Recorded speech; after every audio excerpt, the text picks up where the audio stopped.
I'm Ronnie. Sometimes with talks, I come up with a title because I have an idea, and then I fill in the content later. So that's what happened here, I'll be honest. But it's a bit of a stream of consciousness talk. I've got this kind of central idea. It's this thread, and we're going to pull at it. And it's going to take us in a meandering journey through the world of design. It starts with this theory, this idea that the developers, the ones who write the applications that use all these APIs we've been talking about this whole time, might actually be people. Now, I mean people in the sense of human beings. What I notice is that when I look at how a lot of design is done for APIs, it doesn't necessarily seem to be the case. There's evidence that perhaps we're not designing for people, right? When we think of the developer, perhaps we're designing for some kind of stereotype or caricature. And that's what I want to investigate here. But to start with, I want to step back and talk about kind of design and the value of design for a little bit, so bear with me. And I want to do that with a story about me going to the bathroom in the CA office in London. So in London, which is where I'm from, by the way, we have a floor of a building. That's our office. Now, don't get me wrong, we have this palatial estate outside of London, but I'm in London, so I go to this office when I want to work. And it's pretty simple, right, the layout. You come out of the lifts, you turn left, you sit down at a desk and work. It's a bit simplified, but that's the basic idea. There comes a point in every person's life where they have to use the bathroom, and I got to that point. Now, this office was new to me, so I had to go and find this thing. And the amazing thing is that I was unable to do this. The first time I thought, I've just missed it. The second time I thought, there must be something wrong with me. Now, I want to assure you I'm not an idiot, right? And to prove that I'm not an idiot, when I actually asked someone, where is this toilet and how do I get to it? They tried to explain it. They tried to describe it, and then they stopped and gave up and actually walked me to the toilet. When we look at this view, it seems simple enough, right? You go through a few doors, and we reach our destination. So to understand why this was so challenging, we have to look at the door itself. If you've looked at design at all, if you've read any books, maybe you've read Don Norman, you know about Norman doors? The basic idea is that doors tell you how they work, and sometimes they lie to you. And here we have a handle that looks like a pull, but in fact it's a push. But if you remember, I'm not an idiot, and I've used hundreds of doors, thousands of doors. And what I've learned over time is that if a door doesn't open when you pull, you push, right? So it wasn't that. It wasn't the usability. It turned out that there was something else. The door was surrounded by all these signals or signifiers, these things. Where I'm from, up at the top, this means that's an exit. This means you use it if there's a fire, and this means you use this to put out the fire, right? This is not a door that screams, go through me to find the toilet. You'd have to be an idiot to find the toilet through that door, right? And I'm not an idiot. And that's why someone had to walk me to this door and help me through. Now, amazingly, to add insult to injury, if you go through this thing and you don't have a pass, you're forever locked on the other side. This is a dangerous, dangerous design. What's shocking is when we look at the floor layout from that perspective, from the person who designed the office, it all seems perfectly logical. It's good design. But from the perspective of the user, the person who has to experience this, it's bad design. We often hear about user experience, usability. There's different ways to describe experience. Peter Morville, who was an information architect and then became a UX professional, has this way of describing it that's useful. He describes it as a honeycomb. And what's interesting is that usability is there, but it's not everything. So if we start applying this to our space, let's talk about APIs, right? There's two parts of Morville's honeycomb that are worth zooming in on. The first is value. You've heard that come up today a few times from a strategic perspective. Value to your business. You know, I think we have 10, 15 years of getting that lesson hammered in. And if it's new to you, you know, it's worth taking heed. We're getting pretty good at this, realizing that the work we do should be tied to some value. Then we have this idea of things being useful. If anything, services-oriented architecture and web services, primarily we're concerned with these aspects of design. Create value for business and provide functions to people who need to build applications, to provide useful functions. The real evolutionary step that we've taken so far seems to be to start addressing this part of the experience, to add usability to the equation. So now we don't just create a catalog of services arbitrarily. We don't simply expose data to the world. We expose data and services in a way that makes it usable, makes it easier for the application developer to create the application, to reduce the time to the first call, for example. But it's conceivable that in the future we could find ourselves going further. We could find ourselves going beyond usability now and addressing these other parts of the experience, at least as Morville describes. Things like findability. Things like credibility. You can create a highly usable API for a bank. But should that API look like the dynamic, agile, unstable API of a tech company? Maybe not, right? Maybe we need to start thinking about other aspects. Maybe we even need to think about things like desirability, the immediate emotional impact someone has when they use your interface based on the design decisions you made, the technologies you've chosen. To start looking at experience means to look at this thing as a whole, all of those decisions, all of the interactions, combining to create a lasting effect, an emotional impact. And the reason it's hard for us is because when we think about APIs, we start with boxes and lines. We've got a machine on the right. That's the API. And it's a big machine. And inside of it is databases and code and object models. And we turn the thing on. And then on the client side, we've got this other machine. And when we turn everything on and get it whirring, we get data coming from the big black box going into this smaller client machine. And what comes out, if we're lucky, is a user interface, right? That's how a lot of us are thinking about APIs. Now, the revolutionary or evolutionary step we've had is to think of it differently, because when we only think of the M-to-M interaction, when we only think about how machines talk to machines, we concern ourselves with these kinds of architectural properties, chattiness, scalability, latency, all these machine-specific things. But there's this whole host of other things that we're hearing about all the time: learnability, ease of use, documentation, right? And that's because we're acknowledging something.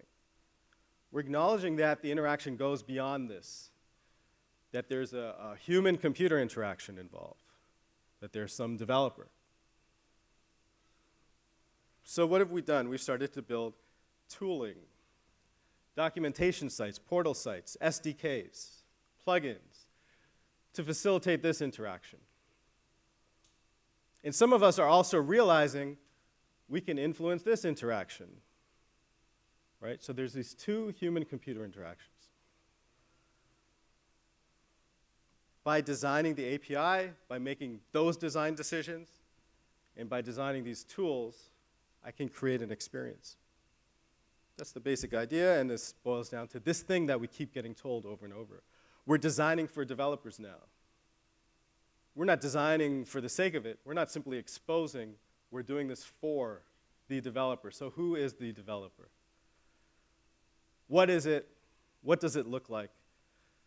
One of the things about my job is I go to a lot of conferences, ones like this. I don't know how you people do it. I'm sick of it. But it's the job. Here's the other thing I've seen. Every conference I go to, someone tells me what a developer is. And the amazing thing is, a lot of times, those developers they describe can't be the same.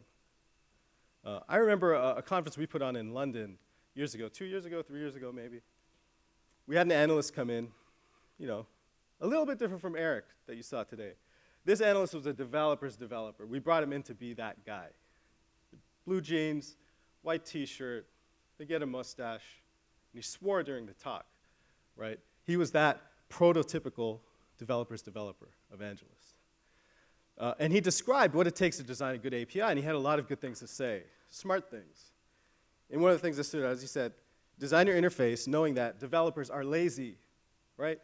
So I nodded. I said, yeah, that makes sense, right? Design your interface in a way people don't have to work hard. Then we had a customer go up and talk about his experience building an API for some partners. And he'd done it for real, and he'd done a couple of iterations, and he knew what he was talking about. And he stood up and he said, do not design your API with the idea that developers are lazy, developers like to solve problems. So who's wrong and who's right? You know, it could be that what really happens is that we don't design for the same groups of people, that all developers aren't the same.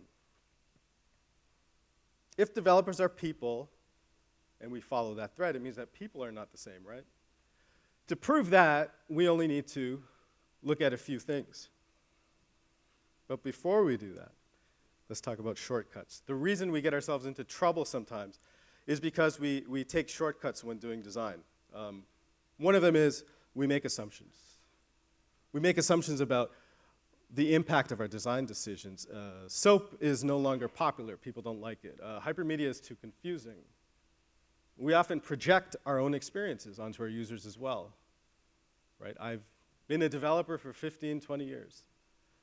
I know what people like to do when they use an API. Or we search out best practices. Maybe you came here today looking for that. 10 ways to improve your API, how to make an API that developers will love. Now, I want to be fair about this. You can build a good API taking these shortcuts. But what I want us to acknowledge is that that's what they are, right? You're making a trade-off here. When you take the shortcut approach, you're possibly building an API that's better suited for someone else's users.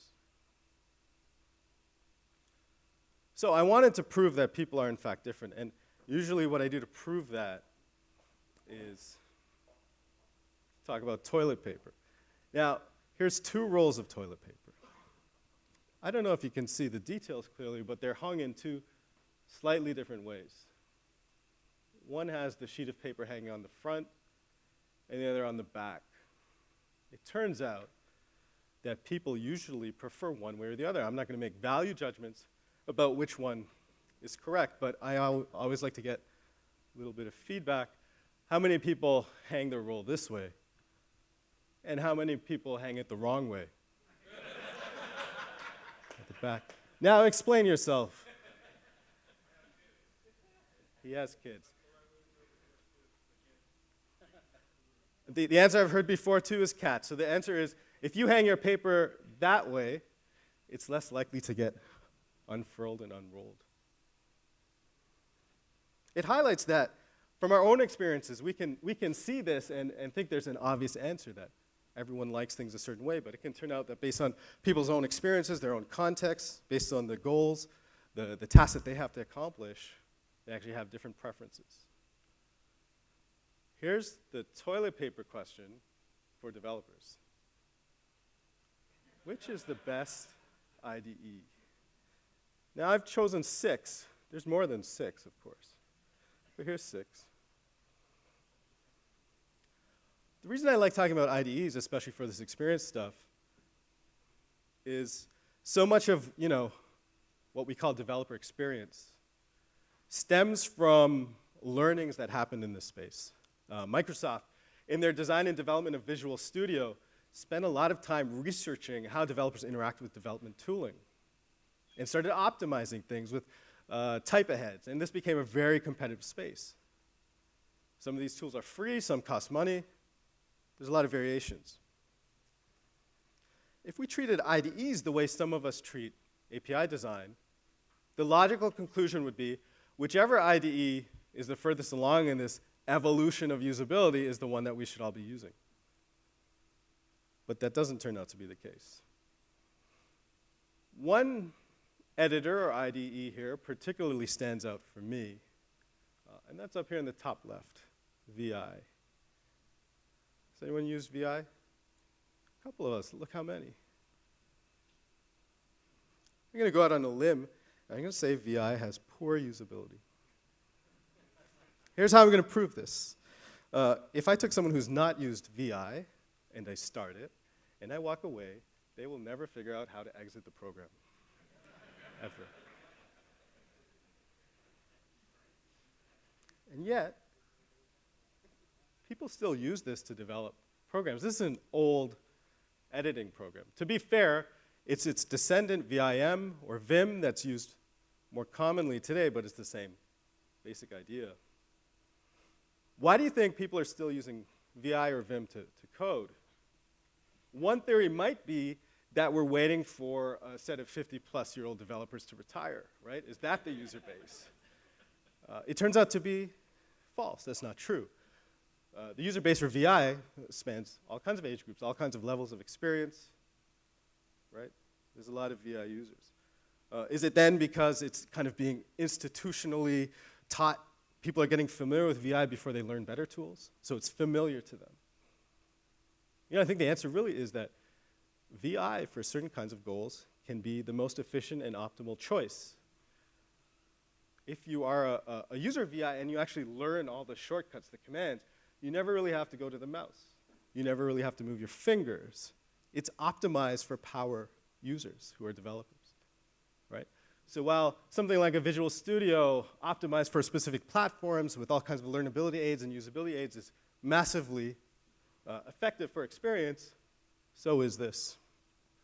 It turns out that there's not one type of person, one type of developer, or one type of user. One of the things I also like to look at is how technology is adopted. And the API space isn't very different. David Lytle came from that Xerox PARC world where everything that we will ever use, ever, came from.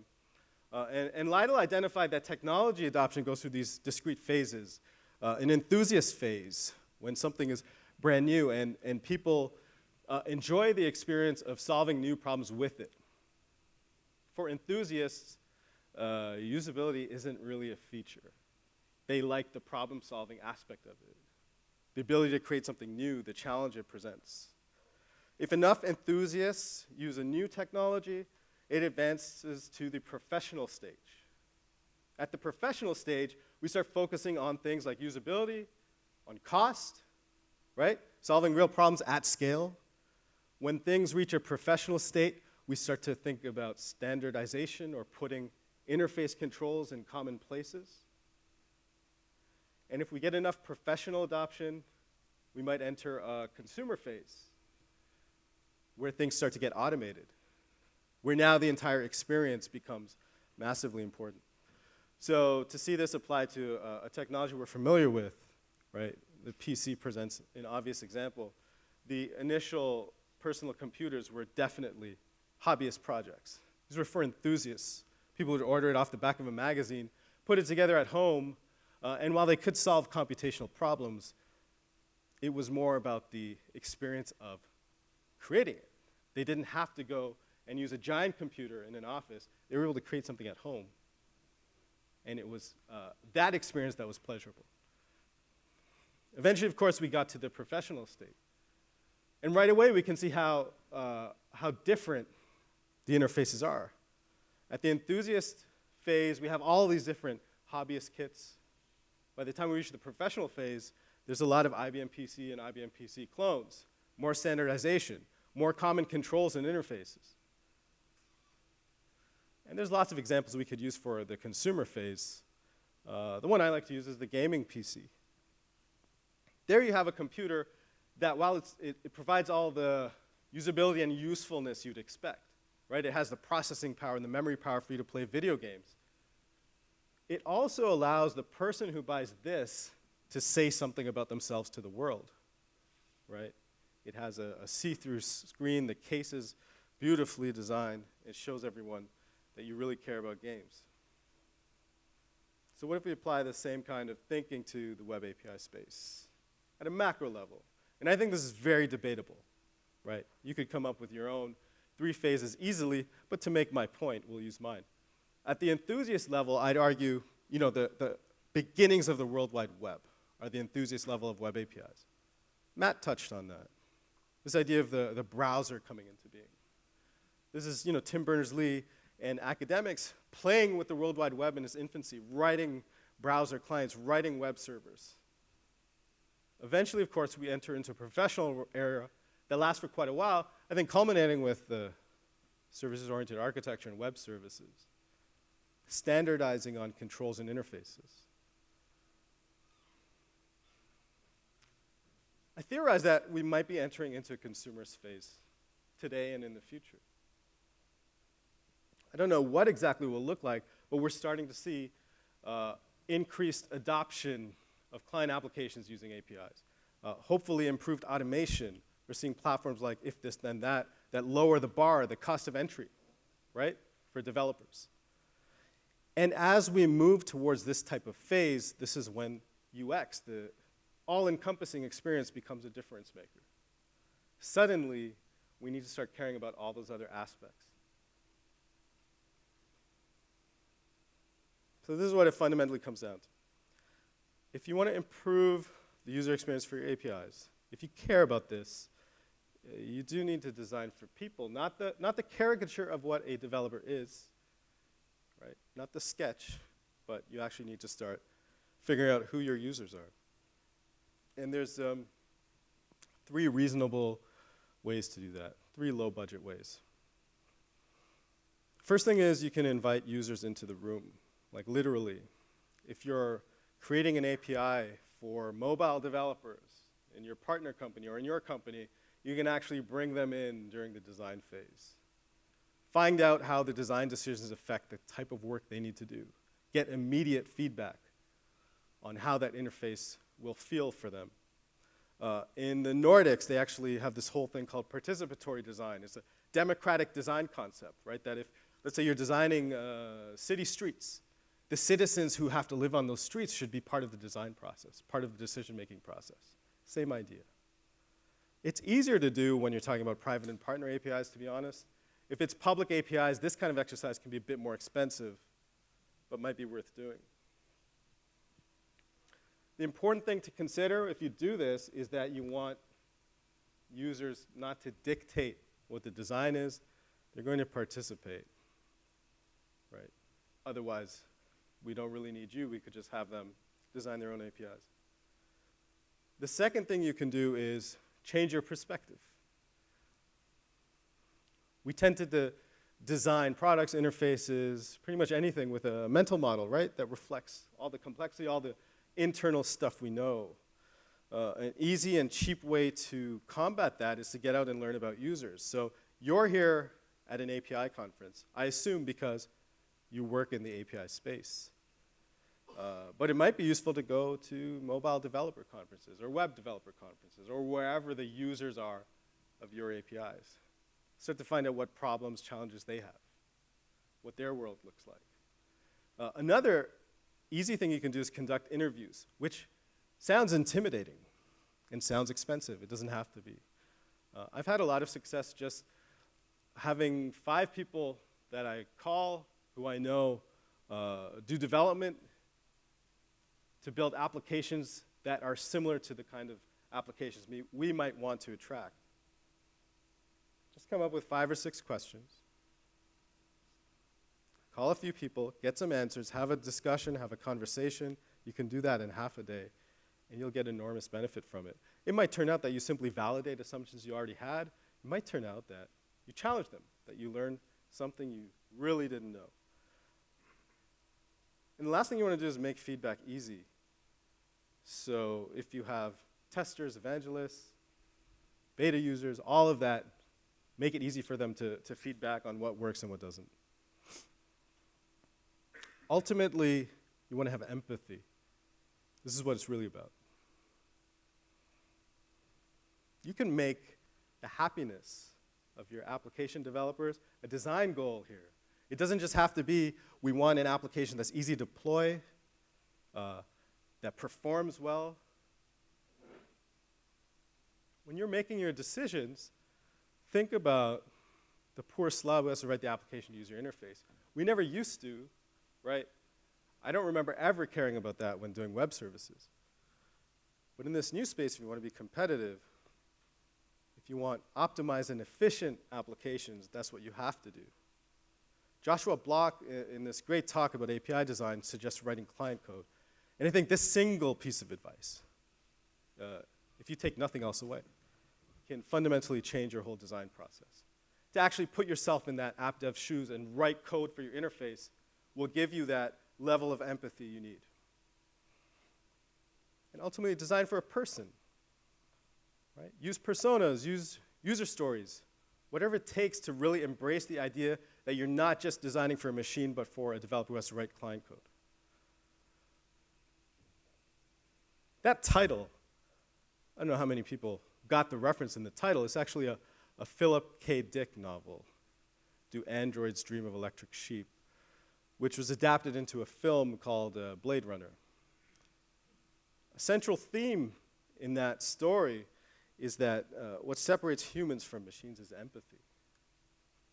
And I think that's what we really need to do, right? We're no longer in that design era of simply providing services for applications to use. I want you to always design with this tenet of empathy. I want you to embrace that idea and always design for real people. All right, that's my time. Thank you.